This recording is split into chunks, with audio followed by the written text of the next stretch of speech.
அன்பார்ந்த நேயர்களே, வணக்கம். இன்னைக்கு தொகைகளை பற்றி பார்க்கலாம். ஃபர்ஸ்ட், தொகைன்னா என்ன? தொகை என்றால் தொக்கி நிற்றல் என்ற அர்த்தம்.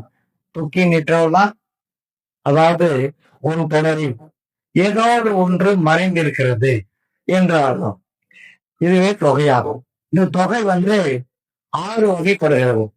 1 வேற்றுமை தொகை, 2 வினைத்தொகை, 3 பண்பு தொகை, 4 உவமை தொகை, 5 உண்மை தொகை, 6 அன்மொழி தொகை என 6 வகைப்படுகிறது.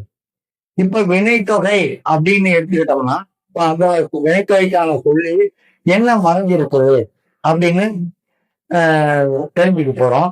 அதே போல பண்பு தொகையில பண்பு தொகை பண்பு சொல்ல என்ன மறைஞ்சிருக்குது அப்படின்னு அர்த்தம். இந்த வேற்றுமை தொகையில மட்டும் அதாவது 2ஆம் வேற்றுமை, 3ஆம் வேற்றுமை, 4ஆம் வேற்றுமை, 5ஆம் வேற்றுமை, 6ஆம் வேற்றுமை, 7ஆம் வேற்றுமை இருக்கு இல்லையா? இந்த 7 வேற்றுமைகள்ல உருவுகள் மறைஞ்சிருக்கிறது வேற்றுமை தொகை. அதுக்கு மொத்தம் 6 வகையான வேற்றுமை தொகைகள் இருக்கு. மற்றதெல்லாம் ஒண்ணுதான். இப்போ அதை பத்தின விரிவா நாளைக்கு பார்த்தோம்.